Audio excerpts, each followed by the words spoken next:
गुरुसत्ताय नमः। गायत्री के जान लेने से समस्त विद्याओं का ज्ञाता हो जाता है और उसने केवल गायत्री की ही उपासना नहीं की अपितु 7 लोकों की उपासना कर ली। जो ब्रह्मचर्य पूर्वक ओंकार महाव्याहृतियों सहित गायत्री मंत्र का जप करता है वह श्रोत्रिय है। जो ब्राह्मण दोनों संध्याओं में प्रणव व्याहृति सहित गायत्री मंत्र का जप करता है वह वेदों के पढ़ने के फल को प्राप्त करता है। जो ब्राह्मण सदा श्यामकाल और प्रातःकाल गायत्री का जप करता है वह ब्राह्मण अयोग्य प्रतिग्रह दान लेने पर भी परम गति को प्राप्त होता है। श्रेष्ठ अक्षरों वाली गायत्री को विद्वान यदि एक बार भी जपे तो तत्क्षण सिद्ध होती है और वह ब्रह्मा की सायुज्यता को प्राप्त करता है। ब्राह्मण या अन्य कुछ करे या न करे परंतु वह केवल गायत्री से ही सिद्धि पा सकता है। अन्य अनुष्ठान आदि करे या न करे गायत्री की उपासना करने वाला द्विज कृत्य हो जाता है। हे मुने, संध्या काल में ही सूर्य को अर्धदान और 3000 नित्य गायत्री मंत्र जपने मात्र से पुरुष देवताओं का भी पूजनीय हो जाता है। गायत्री के एक अक्षर की सिद्धि मात्र से हरि शंकर ब्रह्मा सूर्य चंद्र अग्नि आदि देवताओं से भी साधक प्रगा करने लगता है। 10,000 बार जपी गई गायत्री परम शोधन करने वाली है। 10,000 गायत्री का जप समस्त पापों को तथा संकटों को नाश करके परम शुद्ध करने वाली है। जो गायत्री को भली प्रकार जानकर उसका उच्चारण करता है वह इस लोक और परलोक में ब्रह्मा की सायुज्यता को प्राप्त करता है।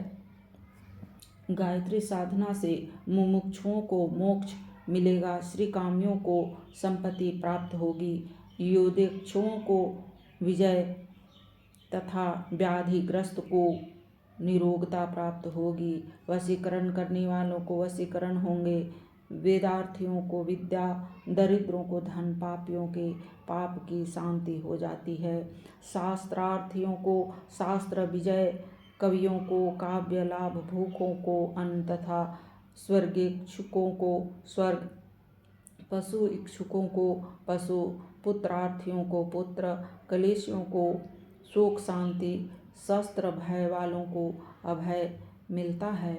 18 विद्याओं में मीमांसा श्रेष्ठ है, उससे श्रेष्ठ तर्कशास्त्र तथा पुराण उससे भी श्रेष्ठ कहे हैं।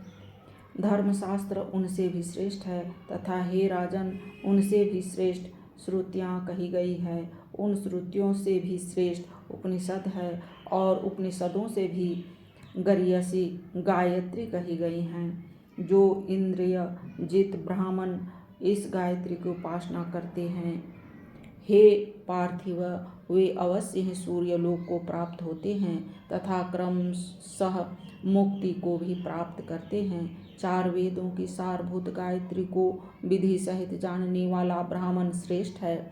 जो ब्राह्मण गायत्री को त्रिकाल में जपता है वह मांगने वाला या दान देने वाला आग्रह दान को ग्रहण करने वाला ही क्यों न हो वह भी परम गति को प्राप्त हो जाता है।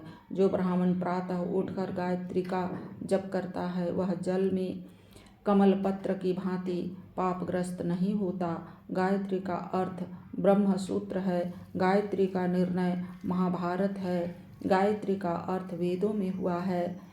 ब्राह्मण वेद जननी गायत्री को जपता हुआ अनेक पापों से मुक्त हो जाता है। गायत्री के ध्यान से पवित्र हुई 16 कलाओं का कोई मूल्यांकन नहीं हो सकता।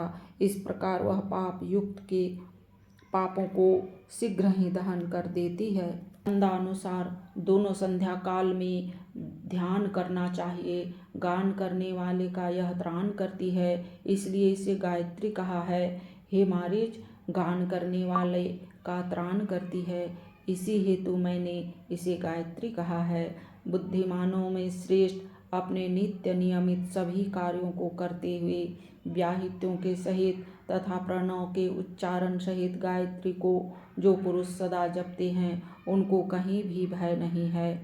10 बार जपने से रात्रि तथा दिन के लघु दोषों का निवारण होता है। कामाभिलाषी को काम की प्राप्ति होती है और जो मोक्ष की आकांक्षा करते हैं उन्हें सद्गति प्राप्त होती है। जो पुरुष निष्काम भाव से गायत्री की उपासना करते हैं वे विष्णु के परम पद को प्राप्त हो जाते हैं। व्याहृति पूर्वक इस गायत्री को दोनों संध्या काल में जपता हुआ ब्राह्मण वेद पढ़ने के पुण्य को प्राप्त होता है। यह गायत्री ब्रह्मा पद की प्राप्ति का द्वार है, अतः ब्राह्मणों को व्याहृति पूर्वक प्रतिदिन इसका अध्ययन मनन करना चाहिए।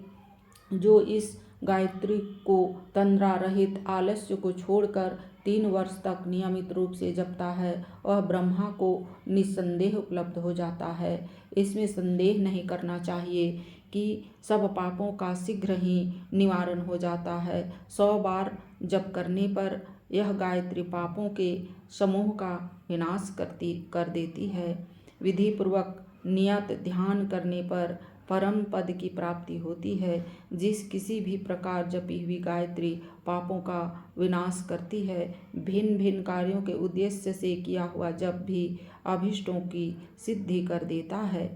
ओम शांति।